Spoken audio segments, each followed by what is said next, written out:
Di tengah kegelapan malam dan bau menyengat tempat pembuangan akhir, Darman, seorang pemulung sederhana, tak pernah menyangka hidupnya akan berubah saat menemukan seorang wanita cantik tergeletak tak sadarkan diri di antara tumpukan sampah. Tanpa tahu siapa dia, Darman merawatnya dengan tulus, hingga benih cinta mulai tumbuh di antara mereka. Namun, ketika ingatan wanita itu kembali, kenyataan yang terungkap sungguh mengejutkan. Dia adalah seorang polisi wanita dari keluarga kaya, dan keberadaannya di sana bukanlah kebetulan. Mampukah cinta mereka bertahan di tengah perbedaan dunia yang begitu jauh? Simak kisahnya sampai akhir.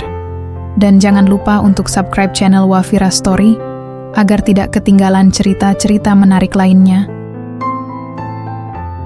Malam itu langit mendung, tanpa sinar bulan sedikit pun. Hanya sesekali kilatan petir menerangi gundukan sampah yang menggunung di tempat pembuangan akhir, TPA. Hujan gerimis turun tipis, menyebarkan bau busuk yang semakin menusuk hidung. Di antara tumpukan sampah yang menggunung, seorang pria berusia sekitar 30 tahun bernama Darman menyusuri area dengan langkah hati-hati. Tubuhnya kurus, wajahnya penuh garis kelelahan, dan tangannya kasar akibat bertahun-tahun hidup sebagai pemulung. Meski hidup keras, hatinya masih memiliki secercah kebaikan yang jarang dimiliki orang-orang di sekitarnya. Dengan mengenakan kaos lusuh dan celana pendek yang sudah robek di beberapa bagian, ia membawa karung besar di punggungnya, mencari sesuatu yang masih bisa dijual. Setiap botol plastik dan kaleng bekas yang ia temukan, segera ia masukkan ke dalam karung itu. Pekerjaan ini sudah ia jalani selama bertahun-tahun, bertahan hidup di tengah kerasnya kehidupan jalanan.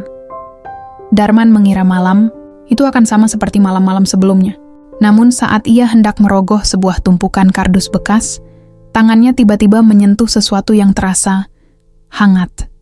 Ia mundur sejenak, mendekatkan senter bututnya ke arah benda yang ia sentuh tadi. Saat cahaya redup itu menerangi tumpukan sampah, matanya membelalak. Seorang wanita. Wanita itu tergeletak di antara tumpukan sampah, tubuhnya kotor dan berlumuran lumpur. Wajahnya yang tertutup sebagian oleh rambut panjang tampak pucat. Pakaiannya lusuh, tetapi terlihat jelas bahwa pakaian itu dulunya adalah pakaian berkualitas, bukan pakaian yang biasa ditemukan di sekitar tempat ini. Darman terdiam, pikirannya berputar cepat. Siapa dia? Bagaimana bisa ada perempuan secantik ini di tempat pembuangan sampah? Apakah dia masih hidup? Tanpa pikir panjang, Darman segera berjongkok dan memeriksa nadinya. Masih ada. Lemah. Tetapi wanita itu masih hidup. Hatinya berdesir, merasa iba pada sosok tak berdaya itu. Ia menoleh ke sekeliling, memastikan tak ada orang lain. Di tempat seperti ini, tak ada yang peduli jika seseorang ditemukan dalam kondisi seperti ini. Malah, bisa saja ada orang yang memanfaatkan situasi ini untuk hal-hal buruk. Darman menelan ludah. Ia tak bisa meninggalkan wanita ini. Siapapun kamu, bertahanlah, gumamnya lirih. Ia melepas jaket lusuh yang dikenakannya, dan dengan hati-hati membungkus tubuh wanita itu, lalu menggendongnya di punggung. Wanita itu terasa ringan, seolah tubuhnya lemah tak berdaya. Dengan langkah cepat, Darman meninggalkan area itu, menuju gubuknya yang berada di pinggiran TPA. Gubuk Darman hanyalah sebuah bangunan kecil dari kayu bekas dan seng karatan. Dindingnya bolong di beberapa bagian, dan jika hujan deras, bocor di sana-sini. Tapi bagi Darman, itu adalah satu-satunya tempat yang bisa ia sebut rumah. Saat ia masuk, ia segera membaringkan wanita itu di atas kasur tipisnya yang sudah usang. Cahaya lampu minyak yang redup menerangi wajahnya dengan samar. Untuk pertama kalinya, Darman benar-benar memperhatikan wajah wanita itu. Cantik. Meski berlumuran kotoran, wanita ini memiliki wajah yang tak biasa. Kulitnya halus meski pucat, hidungnya mancung, dan bibirnya tampak lemah. Pasti ia bukan orang sembarangan. Darman mengambil air dari ember dan kain lap. Dengan hati-hati, ia mulai membersihkan wajah wanita itu, mengusap lumpur dan kotoran yang menempel di pipinya. Setelah bersih, ia melihat lebih jelas bahwa wanita ini memiliki luka di pelipisnya, kemungkinan karena terbentur sesuatu. Ia menghela napas panjang. Apakah wanita ini korban kejahatan? Apakah seseorang telah mencoba membunuhnya dan membuangnya ke TPA? Atau ada sesuatu yang lebih rumit dari itu? Namun, pertanyaan terbesar dalam benaknya adalah, apa yang harus ia lakukan sekarang? Darman bukan orang kaya. Ia bahkan kesulitan makan sehari-hari. Merawat seseorang, apalagi wanita yang tak ia kenal, tentu bukan perkara mudah. Tapi, bagaimana mungkin ia bisa membiarkan wanita ini begitu saja? Sembari menatap wajah wanita itu, ia bergumam pelan, "Semoga kamu cepat sadar, dan semoga kamu bisa mengingat siapa dirimu." Malam itu, Darman tak bisa tidur nyenyak. Pikirannya dipenuhi banyak pertanyaan, dan untuk pertama kalinya dalam hidupnya, ia merasa bahwa keputusannya malam ini akan mengubah takdirnya selamanya. Angin dingin dini hari menyelinap masuk melalui celah-celah dinding, gubuk Darman yang terbuat dari kayu bekas dan seng karatan. Lampu minyak yang semalaman menyala kini hanya menyisakan sumbu yang hampir padam, menyebarkan bau minyak tanah ke seluruh ruangan kecil itu. Darman duduk bersila di sudut ruangan, matanya menatap wanita yang terbaring di kasurnya. Cahaya remang-remang membuat wajahnya tampak lebih pucat. Sesekali napasnya terdengar lirih, hampir seperti bisikan. Lalu tiba-tiba, wanita itu menggeliat pelan. Darman menegang. Ia meletakkan cangkir bekas yang tadi ia gunakan untuk menyesap teh hangat. Ia menunggu, berharap wanita itu benar-benar sadar. Kelopak mata wanita itu berkedut. Napasnya mulai teratur. Beberapa detik kemudian matanya terbuka sedikit. Darman menahan napas. Mata itu besar dan bening, tetapi dipenuhi kebingungan. Wanita itu menatap langit-langit reyot gubuk itu, lalu mengerutkan kening, seolah-olah ia berusaha memahami di mana dirinya berada. Darman mendekat. "Mbak," panggilnya pelan. Wanita itu menoleh dengan gerakan kaku. Tatapannya kosong. "Kamu sudah sadar?" Wanita itu membuka bibirnya, tetapi tak ada suara yang keluar. Matanya masih tampak bingung. Ia mencoba mengangkat tubuhnya, tetapi seketika itu juga kepalanya terasa berat, dan ia mengerang pelan. Darman refleks menopangnya. "Pelan-pelan, Mbak. Kamu masih lemah." Wanita itu menatapnya dengan sorot tak percaya. Kemudian ia berbicara untuk pertama kalinya. "Siapa? Kamu?" Suaranya serak, nyaris seperti bisikan. Darman menelan ludah. Ia menggaruk kepalanya yang gatal. "Namaku Darman.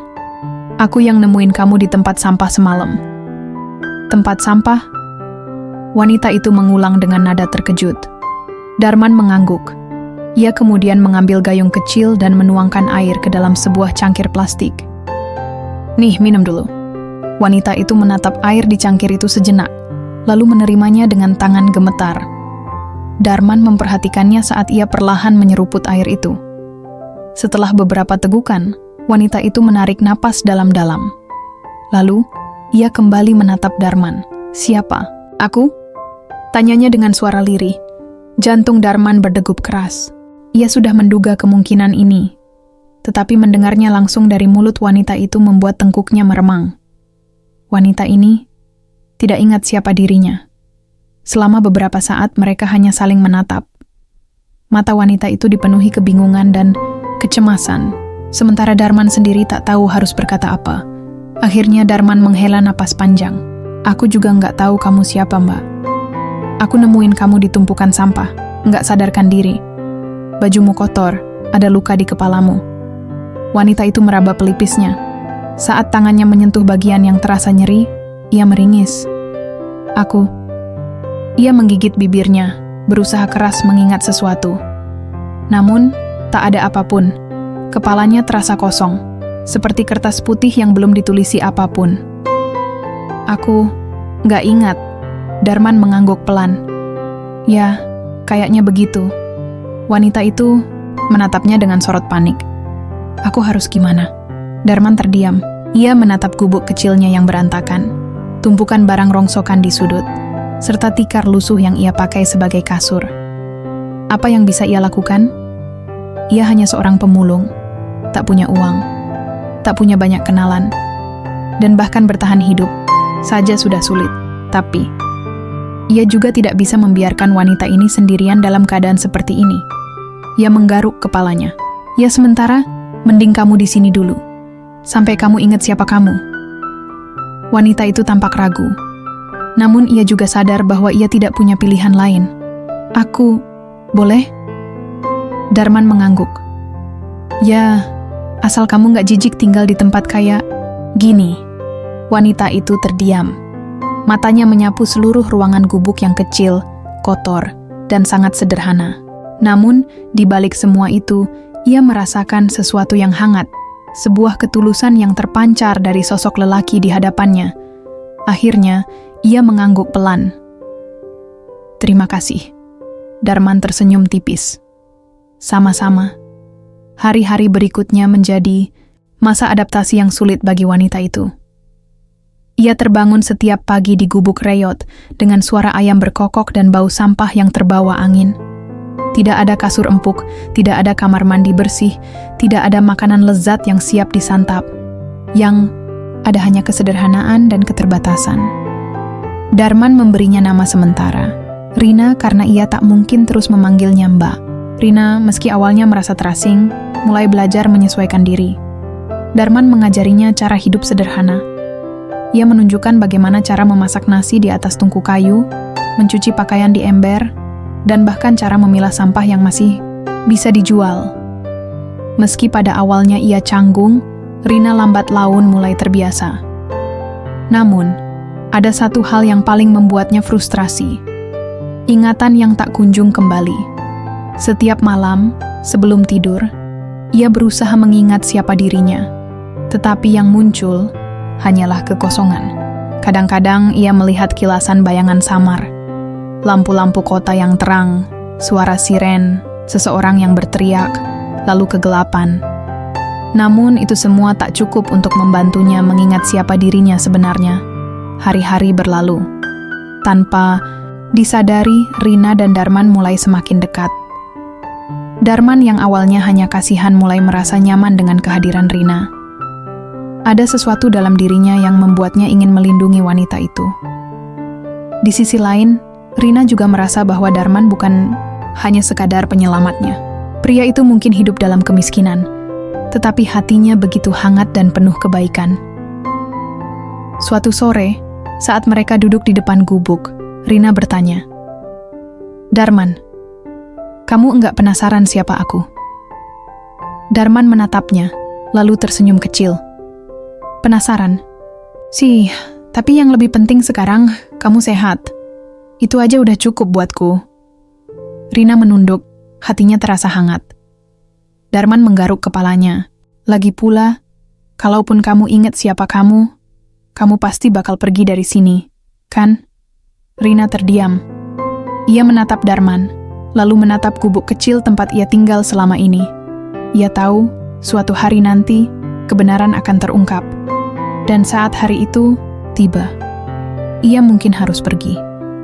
Tapi untuk sekarang, ia ingin menikmati momen ini. Momen di mana ia merasa nyaman bersama seorang pria sederhana yang telah menyelamatkan hidupnya. Matahari baru saja muncul dari ufuk timur. Sinarnya mengintip melalui celah-celah dinding gubuk sederhana milik Darman. Angin pagi berhembus lembut, membawa aroma khas dari TPA yang bercampur antara bau busuk dan udara segar. Di dalam gubuk, Rina duduk diam di atas kasur tipis yang sudah mulai kempis. Tatapannya kosong, mengarah pada segelas air di hadapannya. Sudah hampir seminggu sejak ia sadar di tempat ini. Namun, tidak ada satupun ingatan yang kembali. Setiap kali ia mencoba mengingat, yang muncul hanyalah kegelapan dan rasa sakit di kepalanya. Kenapa aku nggak bisa ingat apapun? Gumamnya pelan. Darman yang sedang menyiapkan sarapan sederhana di sudut ruangan menoleh.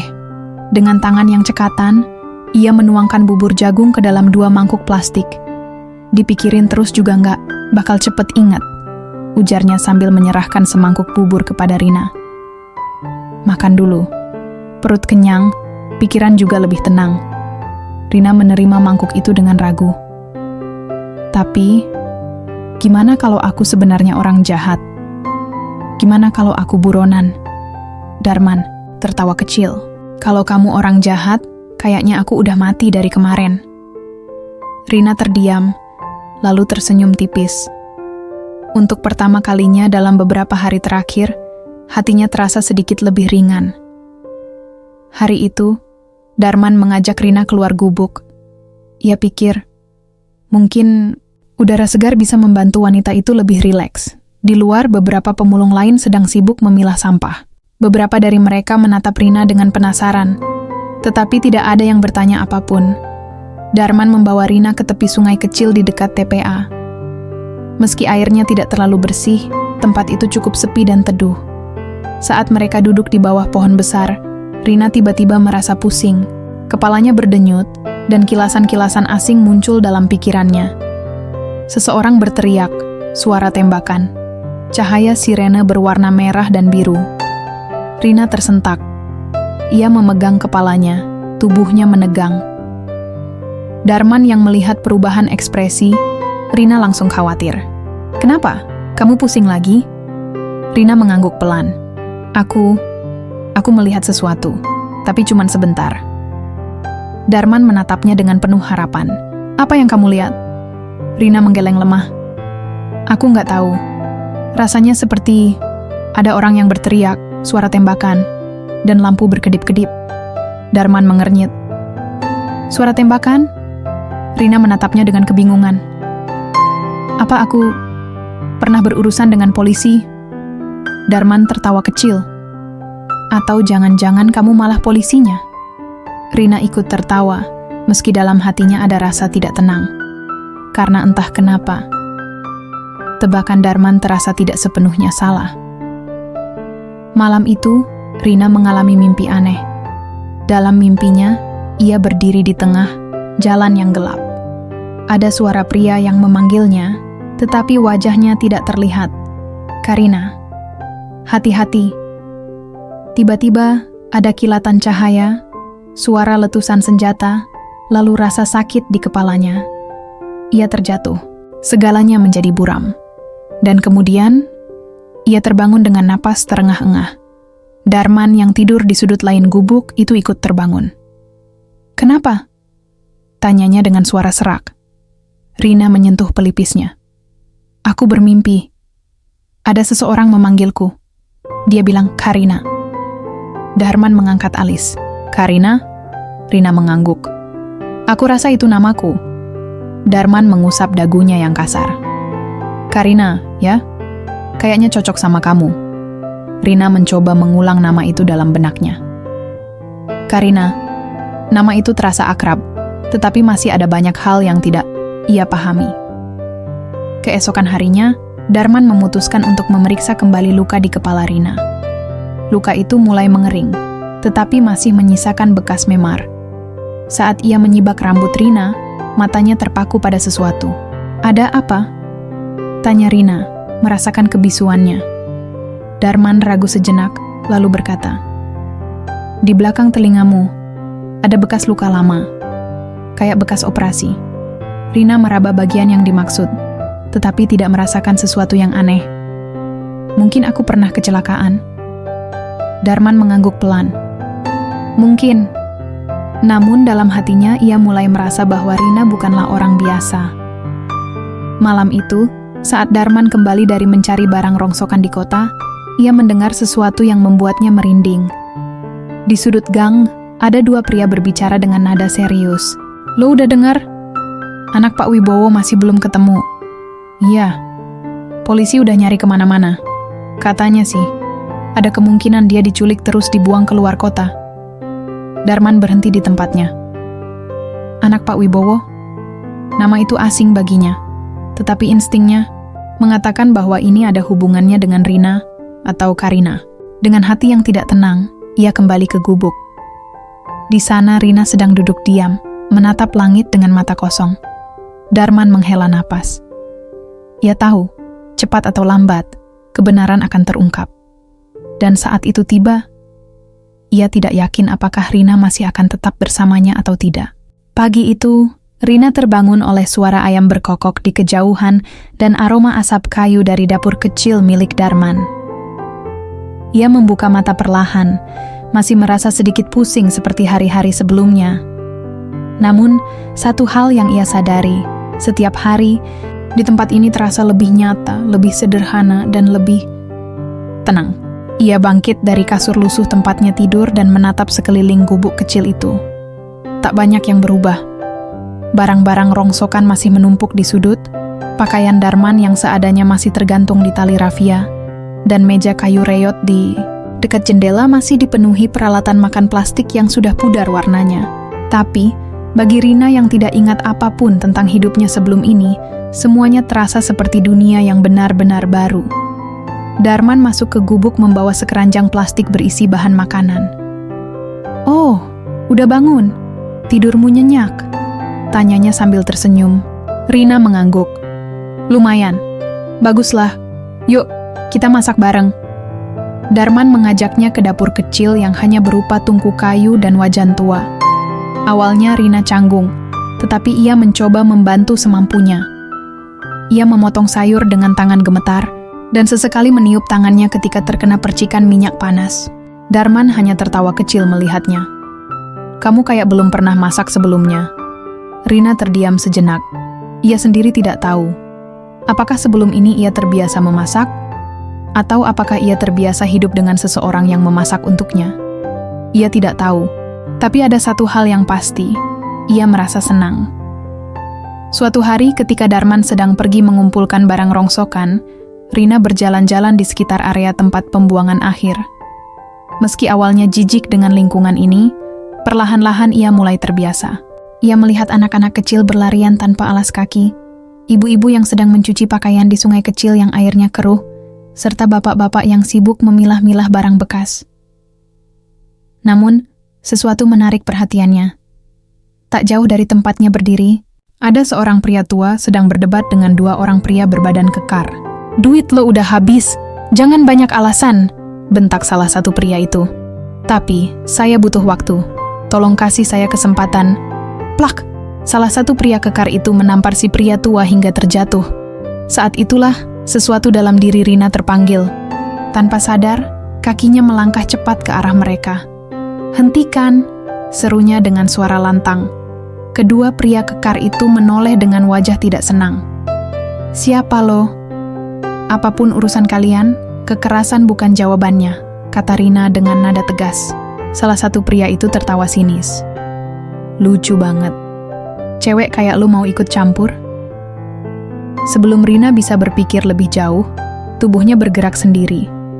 Ia meraih tangan pria itu, dan dengan cekatan membantingnya ke tanah. Pria itu meringis kesakitan, sementara pria satunya melangkah mundur dengan ekspresi terkejut. Rina terdiam. Apa yang barusan terjadi? Tangannya gemetar. Jantungnya berdebar kencang. Ia tahu bagaimana caranya bertarung.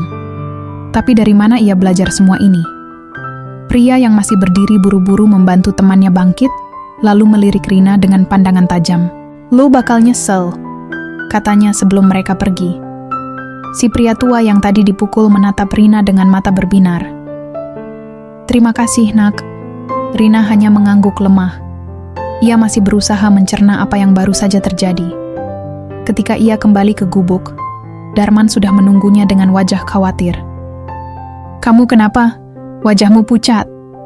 Rina menatapnya dengan mata berkaca-kaca. "Darman, aku rasa aku bisa bertarung." Darman mengernyit. "Hah? Aku tadi refleks.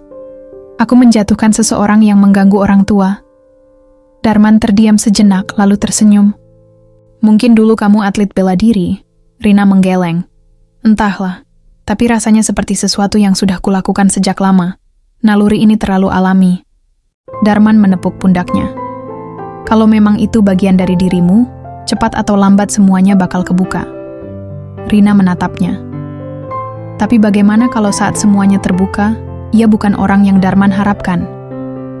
Hari-hari berlalu, dan hubungan Rina dengan Darman semakin erat. Mereka mulai bekerja sama untuk mengumpulkan barang rongsokan. Meski awalnya Rina tidak terbiasa, lama-kelamaan ia mulai mahir memilah barang-barang yang masih bernilai jual. Malam-malam mereka dihabiskan dengan berbincang di depan gubuk di bawah langit penuh bintang.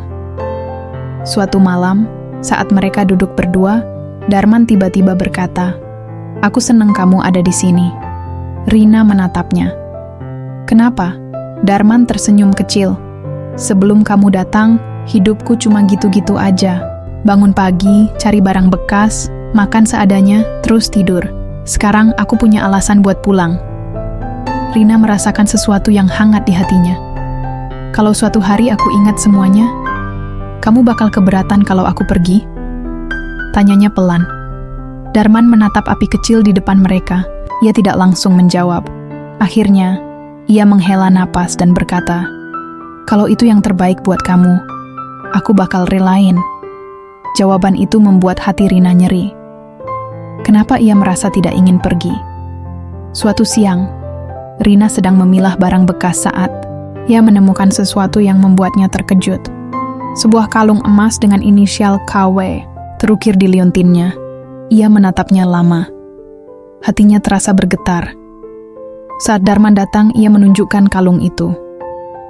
"Menurutmu ini punya siapa?" Darman mengernyit. "Mungkin punyamu?" Rina menelan ludah. "KW, Karina Wibowo?" Tiba-tiba, kilasan ingatan kembali muncul. Seseorang memakaikan kalung itu padanya. "Karina, jangan pernah lepasin ini. Ini simbol keluarga kita." "Keluarga?" Rina menutup matanya. Napasnya memburu. Ia berasal dari keluarga kaya. Ia memiliki nama lengkap Karina Wibowo. Tapi, kenapa ia bisa berakhir di tempat ini? Darman menatapnya dengan khawatir. "Rina, kamu kenapa?" Rina membuka matanya perlahan, lalu menatapnya dengan penuh kebingungan. Aku mulai ingat sesuatu." Darman menggenggam tangannya dengan lembut. "Apapun yang terjadi, aku bakal ada di sini." Rina tersenyum tipis, tapi di dalam hatinya ia takut, karena ia tahu jika semua ingatannya kembali, hidupnya di dunia yang berbeda ini mungkin akan segera berakhir. Malam itu, udara terasa lebih dingin dari biasanya. Angin bertiup pelan melewati celah-celah dinding gubuk sederhana, membawa suara gemerisik dedaunan dan gemuruh samar dari kejauhan. Di luar, di bawah langit yang bertabur bintang, Rina dan Darman duduk berdua di depan gubuk. Api kecil dari bara arang menerangi wajah mereka, menciptakan bayangan yang menari-nari di tanah. Darman mengaduk-aduk api dengan sebatang kayu, sementara Rina duduk bersila di sampingnya, memeluk lututnya sendiri. Sudah beberapa hari sejak ia menemukan kalung berinisial KW, sebuah petunjuk tentang siapa dirinya. Namun, ia belum berani membahasnya dengan Darman. Ada sesuatu dalam kehidupan barunya ini yang terasa begitu nyaman. "Besok kita ke kota lagi ya," ujar Darman tiba-tiba, memecah keheningan. Rina menoleh. "Ngapain?" "Aku dapat info ada toko barang bekas yang mau beli besi rongsokan dengan harga lebih tinggi," jawab Darman. Tersenyum tipis. "Lumayan buat beli makan lebih enak." Rina tersenyum kecil. Darman selalu seperti ini. Sederhana, penuh perhatian, dan selalu berusaha membuat hidup lebih baik. "Aku ikut," kata Rina. Darman mengangguk, lalu kembali menatap api. "Rina," panggilnya pelan. Kalau suatu hari nanti kamu ingat semuanya, kamu bakal ninggalin tempat ini?" Tanyanya, suaranya terdengar ragu. Rina terdiam. Ia tidak tahu harus menjawab apa. Jika ia benar-benar Karina Wibowo, anak dari keluarga kaya, seharusnya ia ingin kembali ke kehidupannya yang sebenarnya. Tapi, kenapa hatinya terasa berat membayangkan meninggalkan tempat ini? Dan lebih dari itu, kenapa hatinya terasa lebih berat membayangkan meninggalkan Darman? "Aku belum tahu," jawabnya akhirnya, jujur pada dirinya sendiri. Darman menatapnya sejenak, lalu tersenyum kecil. "Ya, itu cukup buatku." Hati Rina bergetar. Kenapa senyumannya selalu terasa begitu hangat? Keesokan harinya, mereka pergi ke kota. Perjalanan melewati jalanan berbatu dan berdebu terasa panjang, tetapi mereka menjalaninya dengan ringan. Setelah menjual barang-barang rongsokan, Darman mengajak Rina ke sebuah warung makan kecil. "Ayo, kita makan enak hari ini," katanya sambil tersenyum. Mereka duduk di kursi kayu usang, menikmati hidangan sederhana berupa nasi, tempe, dan sayur lodeh. Tapi bagi Rina, ini adalah makanan terenak yang pernah ia rasakan. Bukan karena rasanya, tetapi karena ia menikmatinya bersama Darman. Saat mereka makan, tiba-tiba terdengar suara seorang ibu memarahi anaknya di meja sebelah. "Kamu itu harus bersyukur. Banyak orang di luar sana yang enggak seberuntung kamu." Kalimat itu membuat dada Rina terasa sesak. Apa ia juga selama ini hidup sebagai seseorang yang tak tahu cara bersyukur? Setelah selesai makan, mereka berjalan di trotoar kota. Sesekali Darman menggoda Rina dengan hal-hal kecil, membuatnya tertawa. "Aku suka lihat kamu ketawa," kata Darman tiba-tiba. Rina tersentak. Ia menoleh, menatap pria di sampingnya. "Kenapa?" Darman mengangkat bahu. "Nggak tahu. Rasanya bikin aku pengen lihat itu terus." Jantung Rina berdetak lebih cepat. Ia cepat-cepat mengalihkan pandangan, menyembunyikan rona merah di wajahnya. Kenapa perasaan ini semakin kuat? Malam itu, Rina tidak bisa tidur. Ia berbaring di kasur tipisnya, menatap atap gubuk yang penuh lubang. Pikirannya penuh dengan berbagai pertanyaan. Apa aku boleh merasa seperti ini? Apa yang akan terjadi kalau aku benar-benar ingat segalanya? Di sisi lain gubuk, Darman sudah tertidur. Suara napasnya terdengar pelan dan teratur. Rina bangkit dari kasurnya dan berjalan keluar. Udara malam yang dingin menyambutnya, tetapi pikirannya jauh lebih kacau dari suhu di sekitarnya. Di kejauhan, ia bisa melihat lampu-lampu kota berkelap-kelip. Mungkin di sana ada orang-orang yang sedang mencarinya. Mungkin keluarganya sedang menangis, bertanya-tanya kemana ia pergi. Tapi di sini, ia merasa seperti menemukan rumah, dan ia tidak ingin kehilangan itu. Tanpa sadar, air mata mengalir di pipinya. Tiba-tiba, sebuah suara lembut terdengar dari belakangnya. "Kamu kenapa?"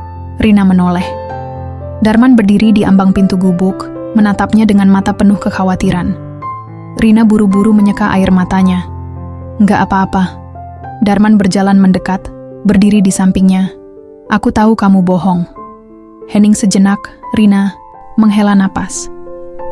"Aku cuma takut." Darman menoleh. "Takut apa?" Rina menggigit bibirnya. "Takut kehilangan semua ini." Darman tidak langsung menjawab. Ia hanya menatap langit, seolah mencari jawaban di antara bintang-bintang. Lalu, dengan suara pelan, ia berkata, "Aku juga." Hati Rina terasa semakin sesak. Tanpa sadar, tangannya bergerak dan menggenggam tangan Darman. Darman tersentak, tetapi tidak menolak. Ia hanya menatap tangan mereka yang saling menggenggam, lalu menoleh ke arah Rina dengan mata penuh emosi. "Darman," suara Rina nyaris berbisik. Darman menelan ludah. "Ya?" Rina menatapnya dalam-dalam. Ia ingin mengatakan sesuatu, tetapi suaranya seakan tersangkut di tenggorokan. Namun, dalam genggaman tangan mereka, dalam keheningan malam itu, semuanya sudah jelas. Keesokan harinya, Rina dan Darman pergi ke pasar untuk membeli beberapa kebutuhan. Saat mereka berjalan di tengah keramaian, tiba-tiba, "Karina!" Suara itu membuat Rina membeku. Ia menoleh dan melihat seorang pria paruh baya menatapnya dengan mata terbelalak. Wajahnya penuh keterkejutan, seolah baru saja melihat hantu. "Karina Wibowo, ini kamu kan?" Darman menatap Rina dengan bingung. "Rina, kamu kenal dia?" Rina tidak tahu harus menjawab apa. Jantungnya berdetak liar. Orang itu mendekat. "Ya Tuhan, di semua orang mencarimu. Aku harus memberitahu Pak Wibowo." Darman merasakan sesuatu yang aneh di dadanya. "Pak Wibowo?" Ia menatap Rina, yang kini wajahnya pucat pasi. Perasaan yang baru saja mulai tumbuh, kini terguncang. Karena mereka tahu, semuanya akan berubah mulai sekarang. Rina berdiri terpaku di tengah keramaian pasar. Wajahnya memucat, tangan Darman yang Tadi digenggamnya kini terasa begitu jauh. Pria paruh baya di depannya menatapnya dengan ekspresi syok. Ia memanggilnya Karina Wibowo. Nama itu terasa begitu familiar di telinganya. Tunggu, siapa kamu? Suara Rina bergetar. Pria itu melangkah, mendekat. Astaga, Nona Karina, ini saya. Pak Dedi, saya bekerja untuk keluarga Anda. Kata-kata itu menghantam Rina seperti ombak besar. Seketika, kilasan ingatan berkelebat di kepalanya. Ia melihat sebuah rumah mewah. Seorang pria berjas yang menatapnya dengan tegas. Seorang wanita dengan gaun mahal yang tersenyum hangat, dan dirinya sendiri mengenakan seragam polisi. Polisi? Sebuah rasa sakit mendadak menusuk kepalanya. Rina memejamkan mata, mengerang pelan. Nona Karina, apa Anda baik-baik saja? Darman segera menahan tubuh Rina yang sedikit limbung. Rina, kamu kenapa? Rina menggeleng, mencoba mengusir rasa sakit itu. Tapi ia tahu, ini bukan sekadar pusing biasa. Ini adalah ingatannya yang perlahan mulai kembali. Ia menatap Pak Dedi dengan mata penuh kebingungan. Aku benar-benar mengenalmu? Tentu saja, Nona. Semua orang mencarimu. Keluargamu sangat khawatir, terutama ayah Anda. Ayah. Rina memegang kepalanya lagi. Ada suara yang terdengar jelas di kepalanya. Karina, kau harus menjadi kebanggaan keluarga. Jangan buat malu nama Wibowo. Pak Wibowo, itu ayahnya. Napasnya tercekat. Perlahan, dunia tempat ia merasa nyaman bersama Darman mulai terasa seperti ilusi. Darman, yang sejak tadi diam, kini merasa dadanya semakin sesak. Ia menggenggam tangan Rina. Rina, kamu nggak harus ikut dia kalau belum siap. Pak Dedi menatap Darman seolah baru menyadari keberadaannya. Dan Anda siapa? Darman menelan ludah. Aku. Sebelum ia bisa menjawab, Rina menarik tangannya dari genggaman Darman dan berlari. Rina, tunggu, seru Darman. Namun Rina terus berlari. Ia butuh waktu. Rina terus berlari hingga ia sampai di pinggir sungai kecil dekat tempat tinggalnya bersama Darman. Ia terengah-engah, keringat bercucuran di dahinya. Jantungnya masih berdetak kencang. Lalu, ingatan itu datang lagi. Karina, sebagai seorang polisi, kamu harus bisa bersikap tegas. Seorang pria berseragam polisi berdiri di depannya. Atasannya, lalu ia melihat dirinya sendiri berada di dalam mobil, berkendara di malam hari, mengikuti seseorang. Sebuah kejar-kejaran terjadi. Mobil yang ia ikuti masuk ke jalan gelap dan tiba-tiba brak, tabrakan keras. Lalu, hitam. Rina membuka matanya dengan napas terengah. Ia mulai ingat apa yang terjadi sebelum ia ditemukan Darman. Ia sedang dalam misi. Ia mengikuti seseorang yang mencurigakan. Lalu kecelakaan itu terjadi. Tapi siapa yang ia ikuti? Kenapa ia bisa berakhir di tempat pembuangan sampah? Semuanya belum jelas. Tapi satu hal yang pasti, ia bukan orang biasa. Ia seorang polisi. Dan ia berasal dari keluarga terpandang. Hatinya semakin kacau. Bagaimana dengan Darman? Bagaimana dengan perasaannya terhadap pria itu? Ia menatap bayangannya di permukaan. Sungai, apakah dunia Darman dan dunianya benar-benar bisa bersatu? Darman duduk termenung di depan gubuknya. Sejak kejadian di pasar, Rina menjadi lebih pendiam. Ia sering melamun, seolah pikirannya ada di tempat lain. Darman tahu ini hanya masalah waktu sebelum Rina pergi. Tangannya mengepal. Kenapa hatinya terasa begitu sakit? Seumur hidupnya, ia tidak pernah memiliki sesuatu yang benar-benar berharga, hingga Rina datang. Ia ingat saat pertama kali menemukannya di tumpukan sampah, wajahnya yang pucat, tubuhnya yang rapuh. Ia merawatnya tanpa tahu siapa dia.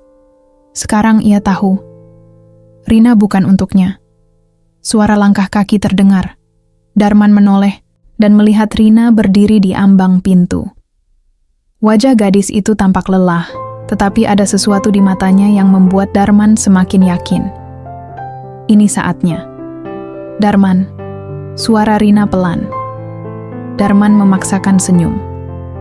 Kamu udah ingat semuanya? Rina menggigit bibirnya. Beberapa bagian, iya. Hening, lalu, dengan suara hampir berbisik, Rina berkata, "Aku harus pergi." Darman menundukkan kepala. Ia sudah menduga ini akan terjadi, tapi tetap saja, rasanya seperti dihantam batu besar. "Aku ngerti," katanya akhirnya, suaranya bergetar. Rina menggigit bibirnya. Matanya berkaca-kaca. "Darman, aku..." Ia ingin mengatakan bahwa ia tidak ingin pergi, bahwa ia ingin tinggal bersamanya. Tapi bagaimana bisa? Darman adalah seorang pemulung. Ia adalah seorang polisi dari keluarga kaya. Dunia mereka terlalu berbeda. Darman tersenyum kecil, meski hatinya remuk. "Aku bakal selalu ingat kamu." Air mata Rina akhirnya jatuh. Tanpa pikir panjang, ia melangkah maju dan memeluk Darman erat. Darman terkejut, tetapi ia membalas pelukan itu. Tak ada kata-kata, hanya ada dua hati yang saling merasakan luka yang sama. Namun, sebelum mereka bisa berkata lebih banyak, suara klakson mobil terdengar dari luar.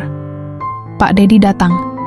Dan saat itu, mereka tahu perpisahan sudah tak terhindarkan. Saat Rina masuk ke dalam mobil bersama Pak Dedi, ia menatap Darman untuk terakhir kalinya dari kaca jendela. Darman hanya berdiri di depan gubuknya, menatapnya pergi dengan tatapan yang sulit diartikan. Saat mobil melaju, Rina menatap keluar jendela. Air matanya mengalir. Ia sudah menemukan jawaban.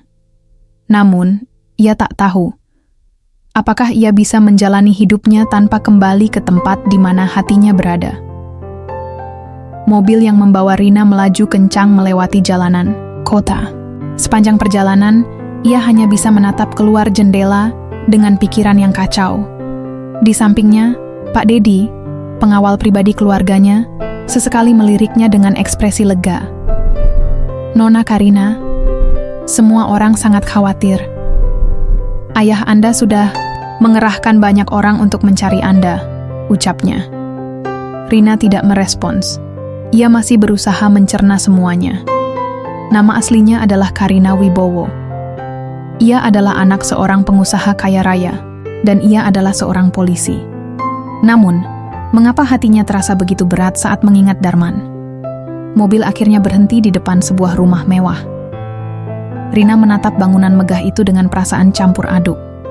Begitu ia turun dari mobil, seorang pria berusia sekitar 50-an berlari menghampirinya. "Karina." Sebelum ia bisa mengatakan apapun, tubuhnya sudah ditarik ke dalam pelukan erat. Ayahnya. "Ya Tuhan, kau kembali." Suara pria itu bergetar. "Aku pikir aku sudah kehilanganmu." Rina merasakan kehangatan di pelukan ayahnya, tetapi di saat yang sama ia merasa asing. Seorang wanita anggun mendekat, air matanya menetes. "Karina, kau baik-baik saja, nak?" Ibunya, Rina, mengangguk pelan. Aku baik-baik saja." Namun benarkah begitu? Setelah pertemuan emosional itu, Rina dibawa ke dalam rumah. Para pelayan menyambutnya dengan penuh hormat, sementara seorang dokter pribadi segera memeriksanya. "Tubuh Anda mengalami pemulihan yang cukup baik, Nona Karina. Tampaknya Anda tidak mengalami cedera serius setelah kecelakaan itu," kata dokter. "Itu kecelakaan." Ya, Rina kini ingat. Ia mengalami kecelakaan saat mengejar seseorang. Tapi siapa?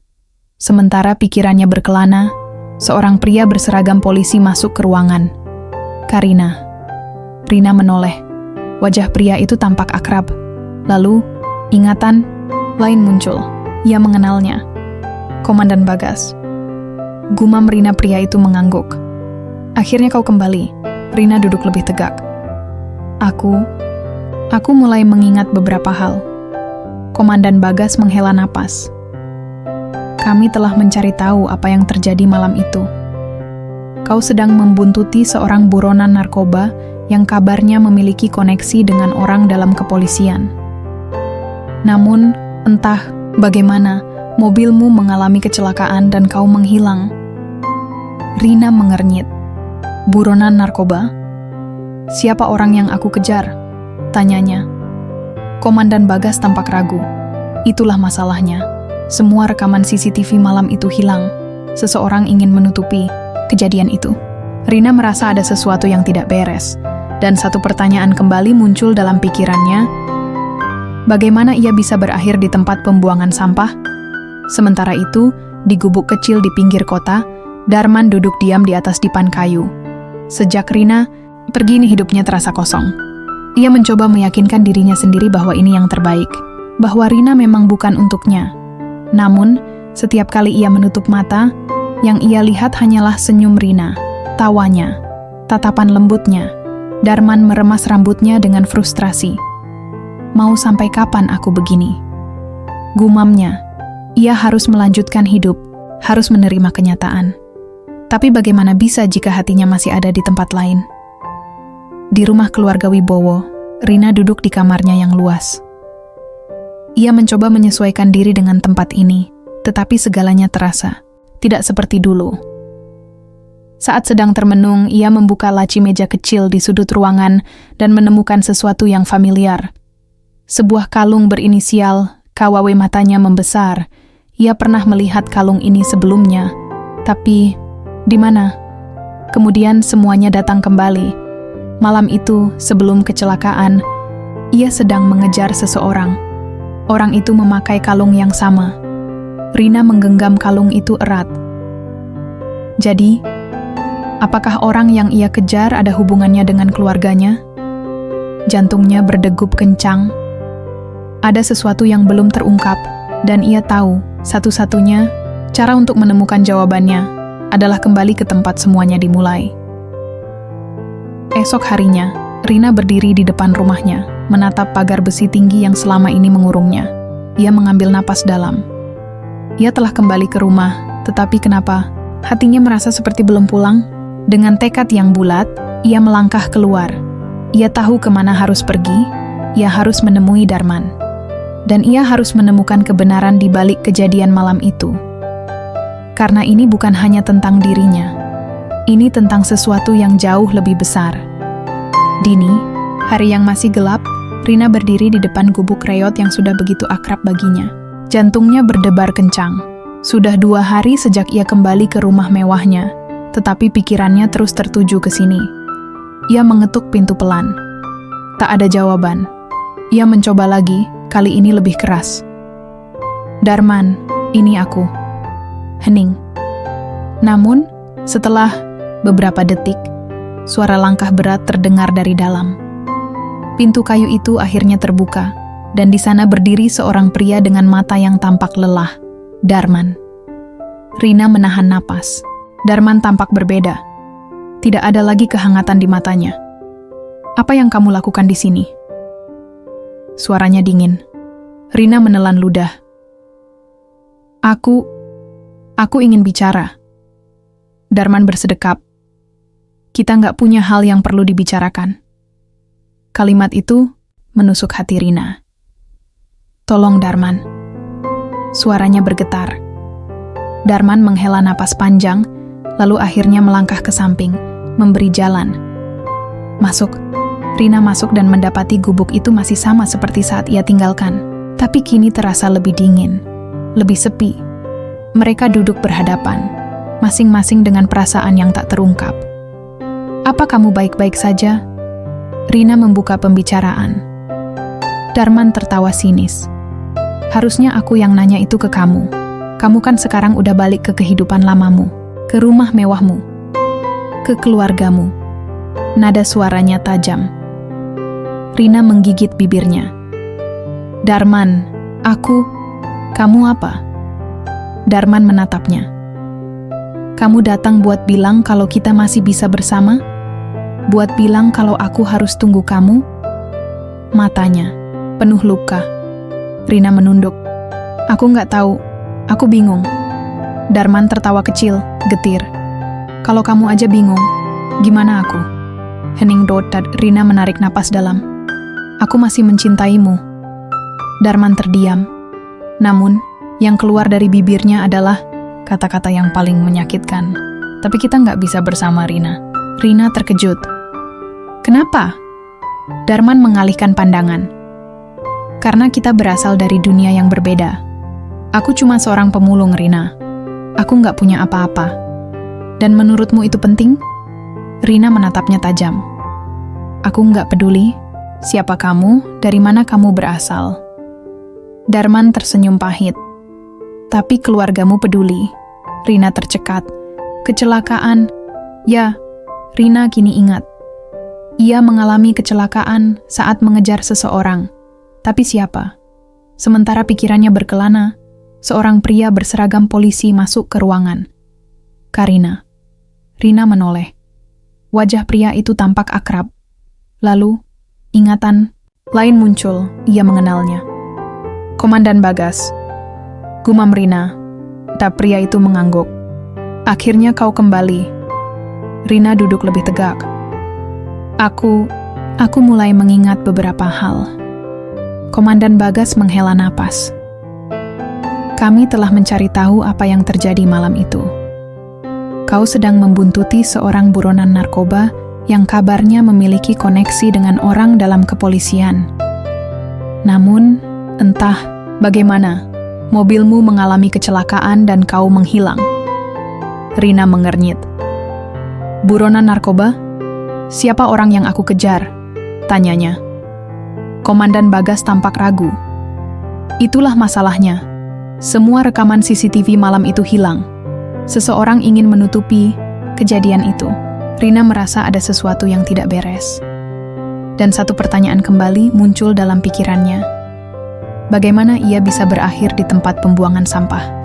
Sementara itu, di gubuk kecil di pinggir kota, Darman duduk diam di atas dipan kayu. Sejak Rina pergi, hidupnya terasa kosong. Ia mencoba meyakinkan dirinya sendiri bahwa ini yang terbaik, bahwa Rina memang bukan untuknya. Namun, setiap kali ia menutup mata, yang ia lihat hanyalah senyum Rina. Tawanya, tatapan lembutnya. Darman meremas rambutnya dengan frustrasi. Mau sampai kapan aku begini? Gumamnya. Ia harus melanjutkan hidup, harus menerima kenyataan. Tapi bagaimana bisa jika hatinya masih ada di tempat lain? Di rumah keluarga Wibowo, Rina duduk di kamarnya yang luas. Ia mencoba menyesuaikan diri dengan tempat ini, tetapi segalanya terasa tidak seperti dulu. Saat sedang termenung, ia membuka laci meja kecil di sudut ruangan dan menemukan sesuatu yang familiar. Sebuah kalung berinisial KW, matanya membesar.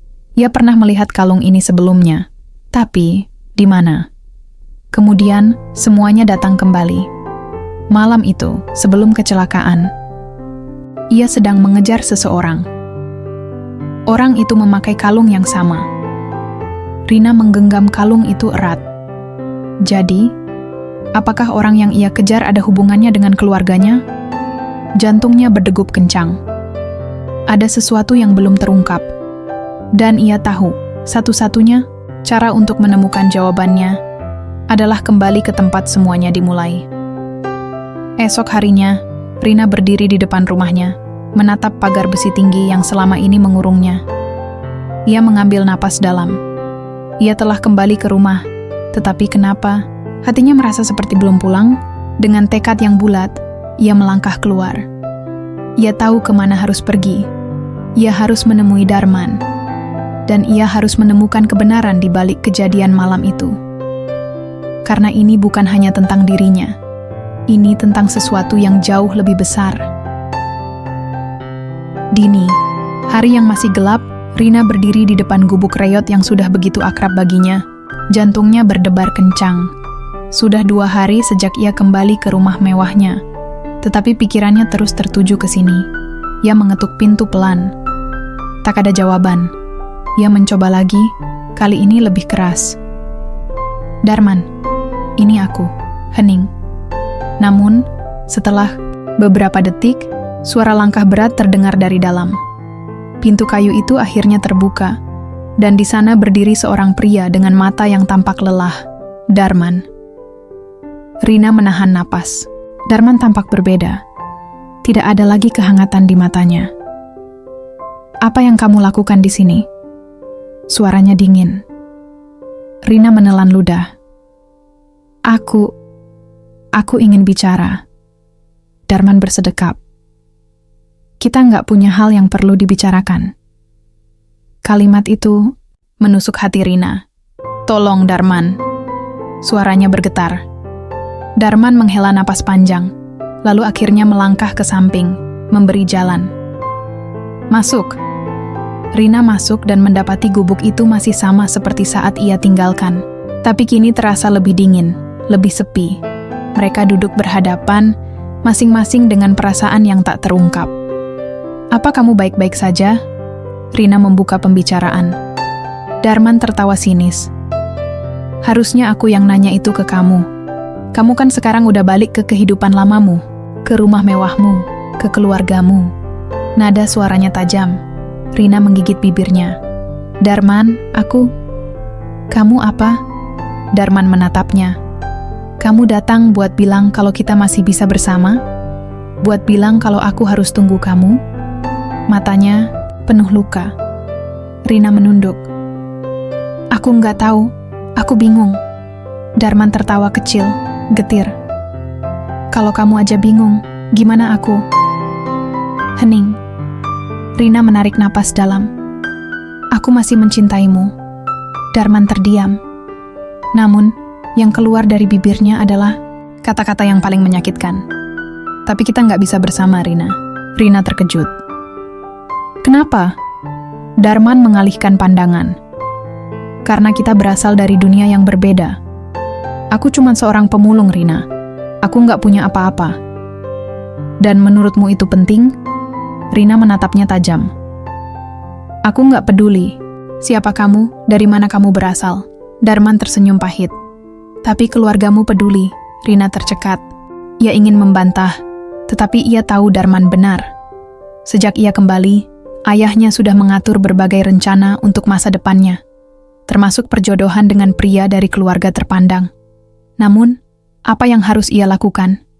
Jadi ini keputusanmu? Suara Rina lemah.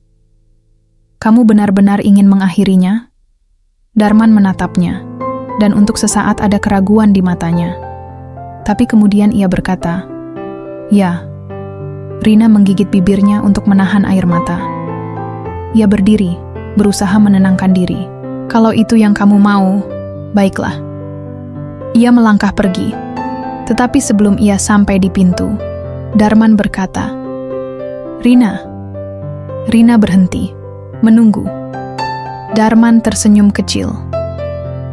Aku mencintaimu juga. Air mata yang sejak tadi ia tahan akhirnya jatuh. Tanpa berbalik, ia keluar dari gubuk itu, meninggalkan separuh hatinya di sana. Sesampainya di rumah, Rina disambut dengan wajah serius ayahnya. Kamu pergi kemana? Suaranya datar, tapi ada ketegasan di dalamnya. Rina menghela napas. Aku cuma pergi sebentar. Ayahnya menatapnya tajam. Jangan bilang kau pergi menemui pemulung itu. Rina mengepalkan tangannya. Namanya Darman. Ayahnya mendengus. Darman atau siapapun, dia bukan bagian dari dunia kita. Rina merasakan amarahnya naik. Kenapa?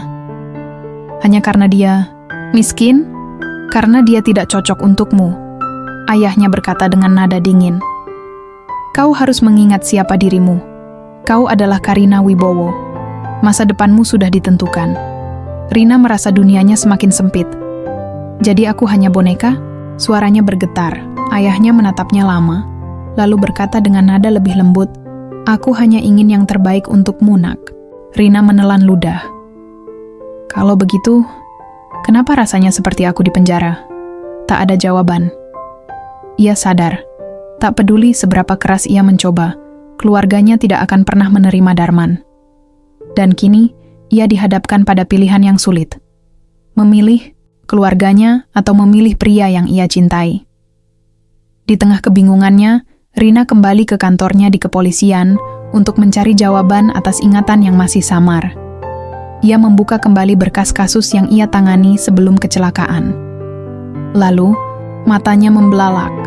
Nama yang ia cari selama ini akhirnya muncul. Seseorang dari dalam keluarganya sendiri terlibat dalam jaringan narkoba. Tangannya gemetar saat membaca nama itu. Pamannya. Ia mulai menyadari sesuatu. Kecelakaannya, bukan kebetulan. Seseorang tidak ingin ia menemukan kebenaran. Dan kini, ia harus memutuskan. Apakah ia akan melawan keluarganya sendiri demi keadilan? Keputusannya semakin sulit. Malam itu, Rina duduk sendiri di kamarnya, memikirkan semuanya. Darman, keluarganya. Kasus yang ia tangani. Jika ia tetap berada di keluarganya, ia harus melupakan Darman dan menutup mata terhadap kejahatan yang dilakukan pamannya. Jika ia memilih Darman, ia harus meninggalkan kenyamanan hidupnya dan menghadapi kemungkinan menjadi musuh keluarganya sendiri. Setelah sekian lama, ia akhirnya tahu jawabannya. Ia meraih ponselnya dan menghubungi seseorang. Komandan Bagas, saya ingin mengajukan laporan. Di sisi lain, seorang pria menjawab, "Laporan tentang apa, Karina?" Rina menghela napas dalam. Kasus yang membuat saya hampir mati. Ia telah membuat keputusannya. Ia memilih kebenaran.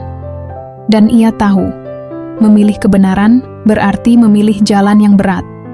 Tapi ia tidak akan mundur. Termasuk dalam hal mencintai Darman. Rina duduk di dalam kantor kepolisian dengan tangan mengepal di atas meja. Layar laptop di depannya menampilkan laporan kasus yang baru saja ia serahkan kepada Komandan Bagas. "Apa kau yakin dengan keputusan ini?" Suara Komandan Bagas terdengar berat. Rina mengangguk. "Saya yakin, Pak. Di dalam dokumen itu, terdapat bukti yang menunjukkan bahwa pamannya, Rizal Wibowo, terlibat dalam jaringan narkoba. Ia menggunakan bisnis keluarga sebagai kedok untuk mencuci uang dan mengedarkan barang haram ke berbagai tempat. Yang lebih mengejutkan, bukti itu juga menunjukkan bahwa kecelakaan yang Rina alami bukanlah kecelakaan biasa. Seseorang telah mengatur segalanya agar ia menghilang. Kalau semua ini benar, keluarga Wibowo akan terkena dampak besar," kata Komandan Bagas. "Dan kau sadar kalau ayahmu tidak akan tinggal diam?" Rina menghela napas. "Saya tahu, ia sudah siap menghadapi semuanya. Namun, seberapa siap pun ia mencoba, kenyataan tetaplah menyakitkan." Sesampainya di rumah, Rina mendapati suasana yang berbeda. Ayahnya berdiri di ruang tengah dengan ekspresi marah, sementara ibunya duduk dengan wajah pucat. Paman Rizal juga ada di sana, menatapnya dengan tajam. "Kau pikir kau sedang melakukan hal yang benar?" Suara ayahnya dingin. Rina menelan ludah. "Aku hanya ingin menegakkan keadilan, Ayah." Ayahnya tertawa sinis. "Keadilan? Untuk apa? Untuk menghancurkan keluargamu sendiri?" Rina mengepalkan tangannya. "Yang menghancurkan keluarga ini adalah paman, bukan aku." Mata Paman Rizal menyipit. "Anak kecil sepertimu tidak tahu apa-apa." "Cukup." Suara ayah menggema di ruangan. "Itu. Aku sudah mengurus semuanya. Laporanmu akan ditarik kembali." Rina mengerutkan kening. "Apa? Kami punya pengaruh besar. Polisi-polisi yang menangani kasus ini akan segera dipindahkan, dan bukti-bukti yang kau kumpulkan akan dihilangkan," jelas ayahnya dengan nada penuh kepastian. Rina merasa tubuhnya membeku. "Jadi, bahkan hukum pun bisa dibeli?" Ia menatap ibunya, berharap mendapatkan dukungan, tetapi sang ibu hanya menunduk, seolah tidak berdaya. "Ayah." Rina mencoba bicara, tetapi suara ayahnya memotongnya. "Dengar baik-baik, Karina. Aku memberimu dua pilihan," katanya dengan nada mengancam. "Pertama, kau menarik kembali laporan itu dan tetap menjadi bagian dari keluarga ini. Dan pilihan kedua," suara Rina bergetar. Ayahnya menatapnya tajam. "Kau pergi dari rumah ini dan dianggap bukan anakku lagi." Seakan dunia di sekelilingnya runtuh. Air mata mulai menggenang di matanya. Tetapi ia menolak untuk terlihat lemah. "Bagaimana bisa kau meminta aku untuk berpura-pura tidak tahu, Ayah? Bagaimana bisa kau memilih melindungi seorang kriminal daripada kebenaran?" Ayahnya menatapnya dengan dingin. Karena keluarga adalah segalanya. Sesederhana itu. Rina merasakan jantungnya berdegup kencang. Ini bukan sekadar ancaman. Jika ia memilih melawan, ia benar-benar akan kehilangan segalanya. Malam itu, Rina dikurung di dalam kamarnya. Ayahnya tidak ingin ia pergi sebelum keputusan dibuat. Ia mencoba menghubungi Komandan Bagas, tetapi sinyalnya lemah. Mereka pasti sudah melakukan sesuatu untuk menghalangi komunikasi. Ketika ia berusaha keluar, 2 orang pengawal berdiri di depan pintu. "Nona, mohon tetap di dalam," kata salah satu dari mereka dengan wajah datar. Hatinya mencelos. Keluarganya benar-benar menahannya. Ia duduk di tempat tidur, menatap langit-langit. Dulu, rumah ini terasa seperti istana. Kini, terasa seperti penjara. Beberapa jam berlalu, dan akhirnya pintu terbuka. Ibunya masuk dengan mata sembab. "Rina, jangan lakukan ini," suaranya memohon. Rina menatap ibunya dengan perasaan hancur. Ibu tahu apa yang paman lakukan itu salah. Ibunya menggigit bibirnya. "Tapi dia saudara ayahmu, dan jika kau terus seperti ini, kau akan menghancurkan keluarga kita." "Tidak, Bu. Keluarga kita sudah hancur sejak lama," Rina berkata. Dengan suara bergetar, ibunya mulai menangis. "Jika kau tetap keras kepala, kau akan kehilangan segalanya."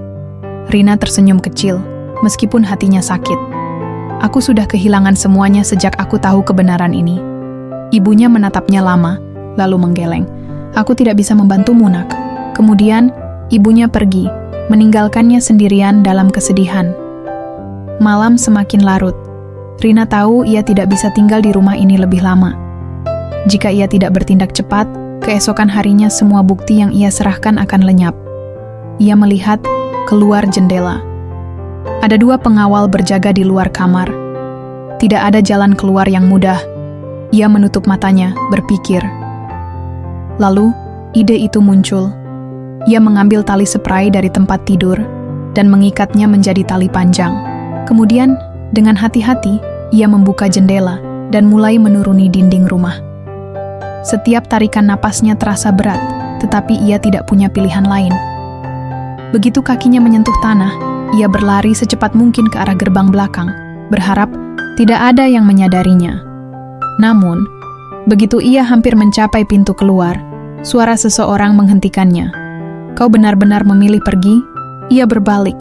Ayahnya berdiri di bawah cahaya lampu halaman, menatapnya dengan wajah tak terbaca. Rina mengangkat dagunya, meskipun hatinya gemetar. Ya, ayahnya tidak marah.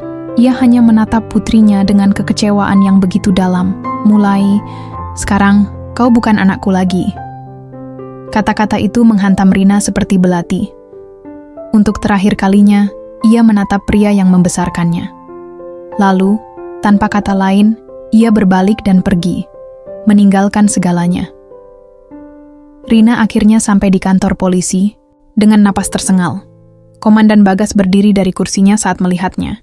"Karina, aku tidak bisa kembali ke rumah itu," katanya dengan suara lelah. "Ayahku sudah mencoret namaku dari keluarganya." Komandan Bagas menatapnya dengan prihatin. "Apa kau yakin dengan keputusan ini?" Rina tersenyum kecil. "Aku tidak pernah seyakin ini sebelumnya." Ia telah kehilangan keluarganya, tetapi ia masih memiliki sesuatu yang lebih penting. Kebenaran. Dan mungkin masih ada seseorang yang akan menerimanya kembali. Darman. Malam itu, Rina berdiri di depan gubuk sederhana yang pernah menjadi rumah keduanya. Darman pasti ada di dalam. Jantungnya berdebar kencang. Setelah semua yang terjadi, apakah Darman masih mau menerimanya? Ia menarik napas dalam dan mengetuk pintu. Tidak ada jawaban. Ia mengetuk lagi, kali ini lebih keras. Pintu akhirnya terbuka, dan Darman muncul dengan wajah terkejut. "Rina?" Rina tersenyum tipis. "Hai." Darman mengerutkan kening. "Kenapa kamu di sini?" Rina menatap matanya, berharap menemukan sedikit kehangatan yang dulu selalu ada. "Karena ini satu-satunya tempat yang bisa kutuju." Darman diam sejenak, lalu melihat pakaian Rina yang berantakan, wajahnya yang lelah, dan mata yang memancarkan kesedihan. "Apa yang terjadi?" Rina menelan ludah. "Ayahku mencoret namaku dari keluarganya." Darman terkejut. "Apa?" Aku bukan siapa-siapa lagi, Rina mengaku. Aku kehilangan segalanya. Darman menatapnya dengan mata penuh kebingungan, lalu menghela napas panjang. Masuk. Rina melangkah masuk, merasakan kehangatan tempat itu yang begitu kontras dengan dinginnya dunia di luar sana. Namun, ia tahu, hanya karena Darman menerimanya masuk, bukan berarti semuanya akan berjalan mulus. Setelah menyiapkan segelas teh hangat, Darman duduk di depan Rina. "Jadi kamu benar-benar ninggalin segalanya?" tanyanya. Rina mengangguk. "Aku nggak punya pilihan lain." Darman menatapnya lama, lalu berkata, "Terus, kamu mau apa sekarang?" "Aku mau tetap di sini," jawab Rina tanpa ragu. "Bersama kamu." Darman terdiam. Rina menunggu, berharap ia akan mengatakan sesuatu yang meyakinkan. Namun, yang ia dengar malah kata-kata yang menghancurkan hatinya. "Nggak bisa." Rina mengerutkan kening. "Apa maksudmu?" Darman menatapnya dengan ekspresi penuh luka. "Aku nggak bisa memberikan kehidupan yang pantas buat kamu, Rina." "Aku nggak peduli," Rina bersikeras. "Tapi aku peduli." Suara Darman meninggi. Rina tersentak. Darman mengusap wajahnya dengan frustasi. "Kamu terbiasa hidup nyaman, Rina. Kamu nggak akan tahan di tempat seperti ini selamanya." Rina menatapnya tajam. "Jadi kamu juga sama seperti mereka? Kamu pikir aku cuma bisa hidup enak, nggak bisa berjuang?" Darman terdiam. Rina menggeleng dengan mata berkaca-kaca. "Aku sudah kehilangan keluargaku, pekerjaanku, dan semua yang kumiliki. Sekarang, kamu juga mau menolakku?" Darman mengepalkan tangannya. "Aku hanya nggak mau lihat kamu menderita." Rina tersenyum pahit. "Aku lebih menderita kalau jauh dari kamu." Hening. Mereka saling menatap dalam diam. Darman ingin melindungi Rina. Tapi dalam pikirannya, mencintai Rina berarti melepaskannya. Namun, bagi Rina, mencintai Darman berarti bertahan bersamanya. Dan ia tidak akan menyerah. Hari-hari berikutnya bukanlah hal yang mudah. Rina berusaha menyesuaikan diri dengan kehidupan barunya. Ia mulai membantu Darman mengumpulkan barang bekas, bekerja di pasar, dan melakukan pekerjaan kasar yang sebelumnya tak pernah ia bayangkan. Orang-orang di sekitar sering membicarakannya. "Polisi kaya jadi pemulung? Serius? Hah, dia cuma main-main. Paling juga balik ke rumah mewahnya sebentar lagi." Rina hanya bisa diam. Ia tahu dunia tidak akan menerimanya dengan mudah. Namun, yang paling menyakitkan adalah sikap Darman yang tetap menjaga jarak. Darman masih memperlakukan Rina dengan baik, tetapi tidak pernah lagi menunjukkan rasa sayangnya seperti dulu. Seolah-olah, semakin Rina berjuang, semakin Darman mencoba mendorongnya pergi. Hingga suatu hari, keadaan menjadi semakin buruk. Pagi itu, saat Rina dan Darman sedang memilah barang bekas di pinggir jalan, sebuah mobil hitam berhenti di dekat mereka. Dua pria bertubuh besar keluar dari dalamnya. Karina Wibowo, salah satu pria itu berkata, "Rina, langsung waspada. Kami diminta untuk mengingatkanmu agar tidak macam-macam lagi." Pria itu melanjutkan, "Kembalilah ke keluargamu sebelum semuanya terlambat." Darman melangkah maju, berdiri di depan Rina dengan sikap protektif. "Kalau kalian mau ngomong sama aku dulu." Pria itu menatap Darman dengan tatapan meremehkan. "Kau pikir kau bisa melindunginya?" Darman mengepalkan tinjunya. "Coba saja kalau berani." Salah satu pria itu melangkah mendekat. Tetapi, sebelum sesuatu terjadi, suara sirene polisi terdengar di kejauhan. Mobil hitam itu segera pergi, meninggalkan ancaman yang belum selesai. Darman menatap Rina dengan marah. "Kamu lihat sendiri kan?" katanya. "Kamu tetap di sini cuma bikin masalah." Rina menggeleng. "Aku nggak akan lari lagi, Darman." Darman mengepalkan tangannya. Lalu tanpa berkata apa-apa, ia pergi meninggalkan Rina sendiri. Hatinya berantakan. Apakah Darman benar-benar ingin ia pergi? Atau apakah Darman hanya takut kehilangan dirinya? Malam itu, Rina duduk di tepi sungai, memikirkan semuanya. Lalu, tanpa sadar, air matanya jatuh. Ia begitu lelah, berjuang untuk kebenaran, berjuang untuk bertahan, berjuang untuk cintanya. Ia hanya ingin bersama Darman. Apakah itu terlalu sulit? Saat itulah ia mendengar langkah kaki mendekat.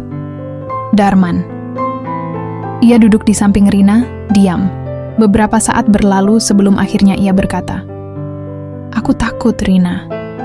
Rina menatapnya. "Takut apa?" Darman menghela napas. "Takut kehilangan kamu. Takut nggak bisa melindungi kamu.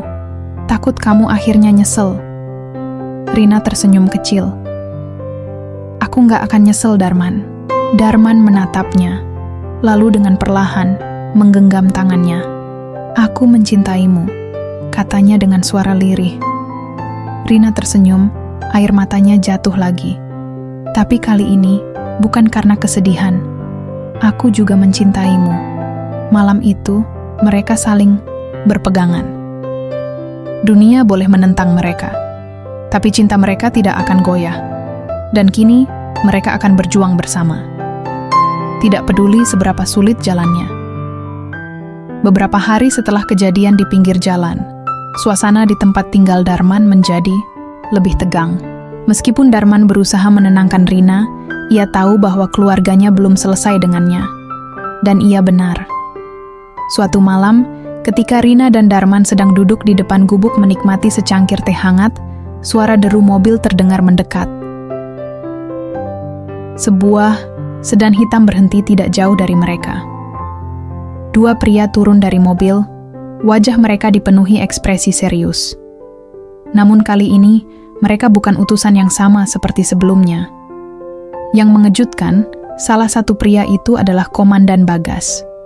"Komandan?" Rina berdiri. Kaget, Bagas melangkah maju. "Kita harus bicara." Darman ikut berdiri, ekspresinya tegang. "Ada apa?" Bagas menatap mereka serius.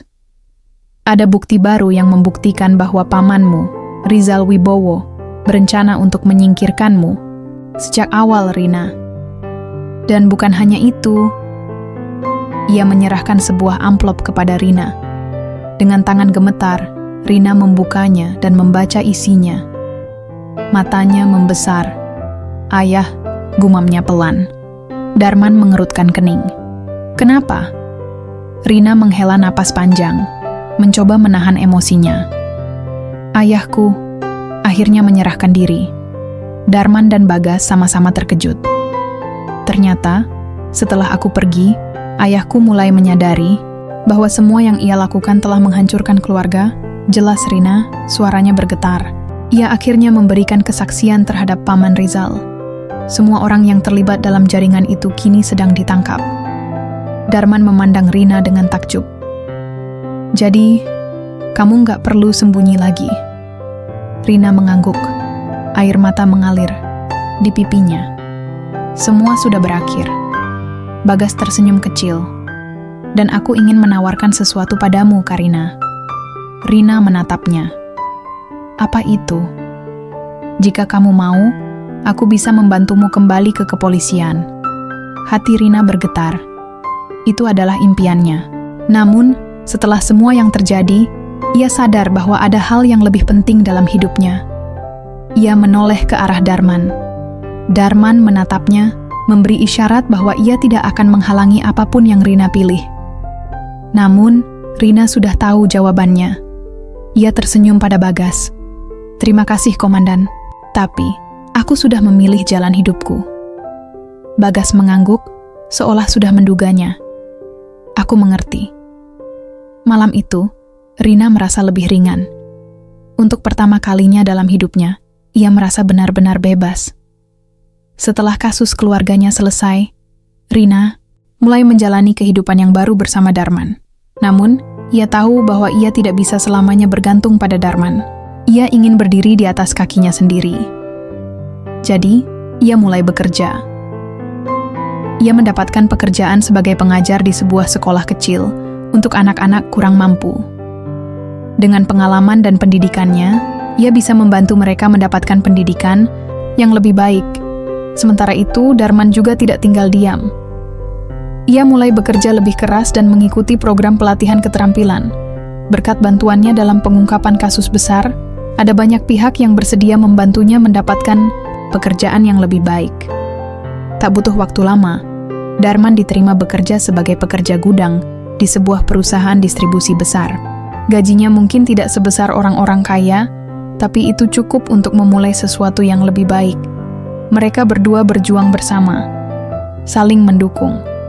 Dan yang paling penting, mereka bahagia. Suatu sore, setelah pulang kerja, Rina tiba di rumah kecil yang kini mereka tempati bersama. Rumah sederhana itu jauh lebih baik dari gubuk lama Darman, berkat hasil kerja keras mereka selama ini. Saat ia masuk, ia melihat Darman sedang duduk di meja makan, tampak gugup. "Ada apa?" Rina bertanya. Darman menghela napas, lalu mengeluarkan sebuah kotak kecil dari saku bajunya. Rina menatapnya dengan mata terbelalak. "Rina," suara Darman terdengar serak. "Aku mungkin bukan pria kaya, aku mungkin tidak bisa memberikanmu kehidupan mewah, tapi aku bisa menjanjikan satu hal." Rina menahan napas. "Aku akan selalu ada untukmu. Aku akan berjuang bersamamu, apapun yang terjadi." Ia membuka kotak itu, menampilkan sebuah cincin sederhana. "Rina, maukah kamu menikah denganku?" Rina menatap cincin itu, lalu menatap pria yang kini menjadi pusat dunianya.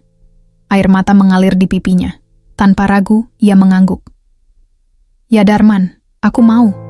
Darman tersenyum lega, lalu memasangkan cincin itu di jari Rina. Malam itu, mereka tidak membutuhkan kata-kata lagi. Mereka hanya saling menatap, menyadari bahwa setelah semua perjuangan yang mereka lalui, mereka akhirnya bisa bersama. Beberapa bulan kemudian, mereka mengadakan pernikahan kecil di sebuah aula sederhana. Tidak ada pesta mewah, tidak ada ratusan tamu, hanya orang-orang yang benar-benar mencintai dan mendukung mereka. Bagas datang sebagai saksi. Beberapa rekan kerja Rina di sekolah juga hadir, bersama dengan beberapa teman Darman dari tempat kerjanya. Yang mengejutkan, Ibu Rina juga datang. Ia berdiri di belakang, matanya berkaca-kaca saat melihat putrinya tersenyum bahagia. Setelah upacara selesai, Ibu Rina mendekati Rina dan menggenggam tangannya. "Maafkan Ibu," bisiknya. Rina tersenyum lembut. "Aku sudah memaafkan, Bu." Mereka berpelukan lama. Setelah semua yang terjadi, akhirnya ada kehangatan yang kembali dalam hubungan mereka. Dan pada hari itu, Rina dan Darman berjanji untuk selalu bersama. Tidak peduli seberapa sulit perjalanan, mereka tidak peduli seberapa besar rintangan yang menghadang, karena mereka tahu, cinta mereka telah mengalahkan segalanya.